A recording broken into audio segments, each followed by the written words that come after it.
Hey, Meeks. We have salad stuff, right? Okay. I'm gonna have salad with my next meal, I think.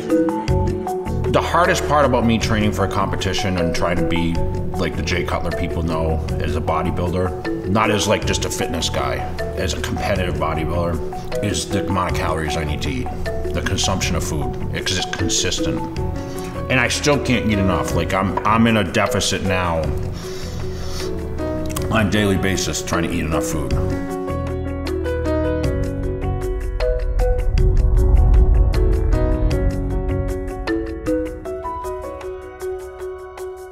I went to bed at 280 last night and I woke up at 271. But that's how much I lose. I mean, on the stairs, I'll lose 7 pounds. 7 pounds every morning on the stairs, 7 pounds of water. The way I balance everything is what I wake up to and what I go to bed at a lot. When I get to the point where I wake up at the same weight I go to bed at, that's when I know my body's in a good holding pattern. Right now, it's out of control.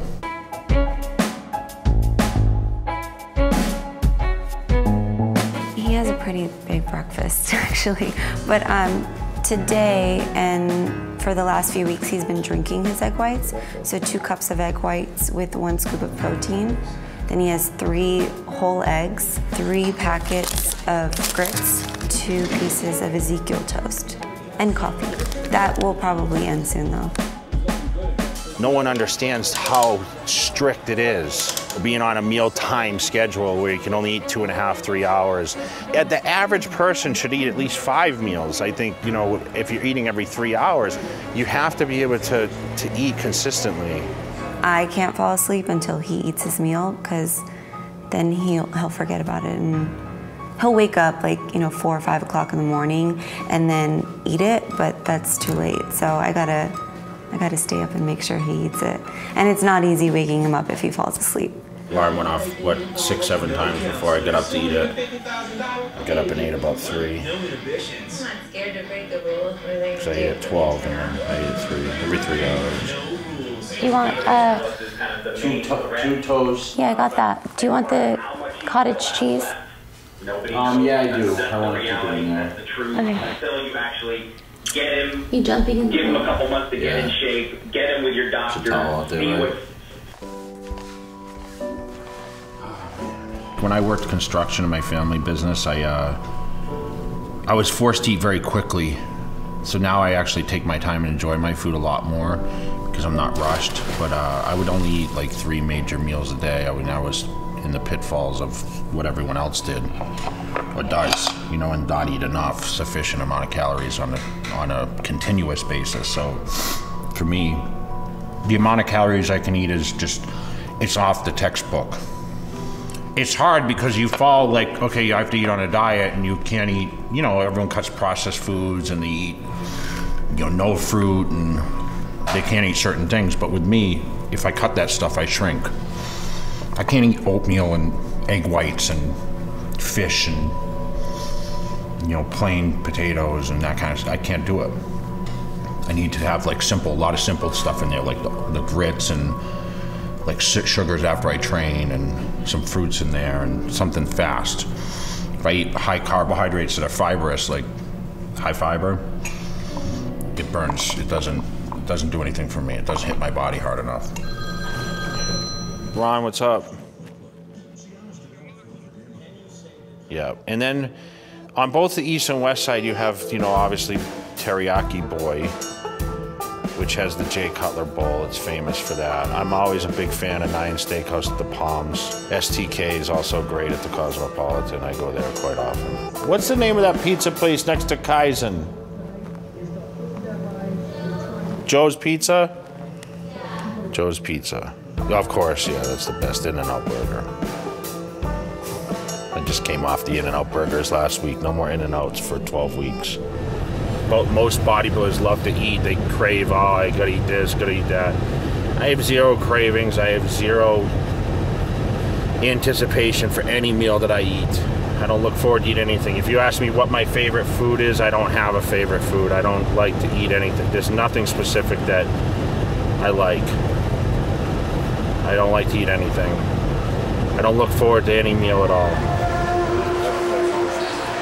I've been eating, today I ate heavy. I mean, but you have to go like back to eat now. Well, dude, it's hard getting back to eating anyway, you know? Right. I mean, I didn't want to come back to this shit, you know? That was the worst part of my job, dude. Was eating, you know? You're trying to run on no gasoline when you don't eat. You know, how you're gonna have productive workouts. I try to tell people, like, you gotta put as much effort into a diet as you do into your weight training. Everyone goes to the gym, you know, 4 or 5 days a week that's into it. But they don't eat sufficiently enough to fuel that.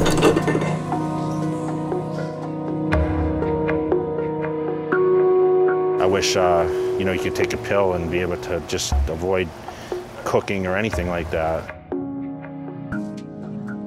Cooking and eating is 5 or 6 hours of my day, no question. You know, and you see that living my life. If you follow me for a day or 2 or 3, you'll see that a lot of my day is the meals.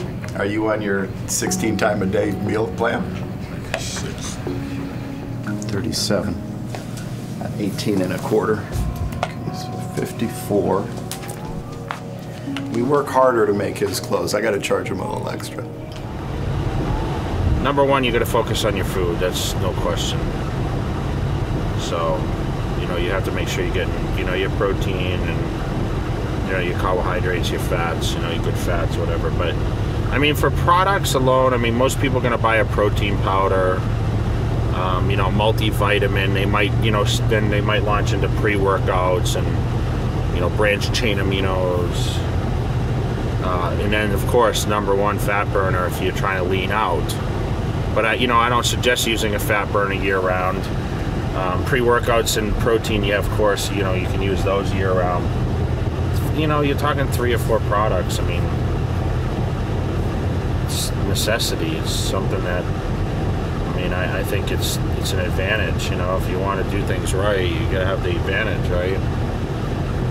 So you have to try to find ways to budget and be able to, you know, fit that extra stuff in there.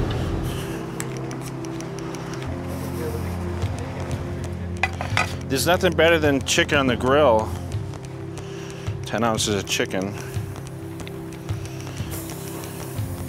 You know, I grew up on a farm, so I mean, I knew food values kind of early. We were never allowed to eat very poorly. And I was in Massachusetts, so the meat that I was getting was very good quality. I mean, I attribute a lot of that to what my success was, because I was buying, like, you know, cows and like chicken breasts from like a real farm. I eat, you know, 100 grand worth of food probably between eating out and eating on a diet. I mean, I'm in Vegas, I go out, I eat out a lot too, you know, when I'm not training. So, I mean, that might not just be for myself, but just saying in general on food, it's my biggest expense probably. You know, I kind of do my thing. I like to stay at home and prep my food.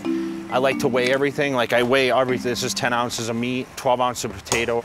I mean, obviously now is a crucial time because I'm in training, so I take it much more serious. When I train, I don't like to eat out that much unless it's catered to what my diet is. This filet steak, right? You can tell the difference how it cooks. I wonder if that other stuff is filet or not. It looks more like flank steak, huh? Just water is good, I think. Thanks.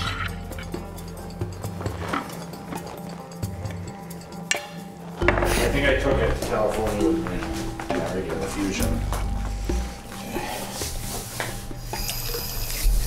How bad is it growing in now? Oh my God. Bad? You know, I never had hair on my back until I started shaving, you know that? Ever. Really? That was a zit. Oh. I went over the zit. You have a zit back there? Yeah, huge. Everyone gets Never had a zit, dude. Ever. You just popped What are you talking about? I used to have bad zits too, you know. When I eat potato chips, I got zits, you know that? Did you tell them Try about... some potato chips because they were local where I lived. Did you tell them about what you used to eat at your mom's house when you would go visit? Yeah, I used to get zits, dude, when I was like 12. What did you eat? Try some potato chips. Tell they them were what very you would greasy. eat. Tell him what you would ask your mom to make you every time you went to her house. Chips and dip. Chips, what kind of dip? But a whole Sour bag. cream and onion. I used to eat them for breakfast. Sour cream? Yeah. Well, there you go. Yeah. Ask Mo about the pizza she ate the other night. Do you have pizza? Yeah. Good for you. See? Someone has to Listen, have it. it's tough, man, because it's like, at some point, like, you want to go eat junk food and you think to yourself, like, what would Jay say? Kind of. Would he be like? He would say, I would honestly. do you really need to eat that? If I'm on a diet, That's what he says. if I'm on a diet though, I'm like thankful if someone can go eat some junk food, you know? No, of course, no, I'm not saying like Listen, that. man, I'm not, I'm not a saint. I've eaten plenty of junk food. I mean, there's no question, cheesecake and desserts and all that stuff. I like burgers, that's something I do eat, but like having a turkey sandwich and some potato chips is great for me. That's just like a turkey sandwich with some cheese on there. I like cheese, so I mean, for me, it's like I don't really sit there and crave. Okay, well, I would like to have sugar this and sugar that. I mean,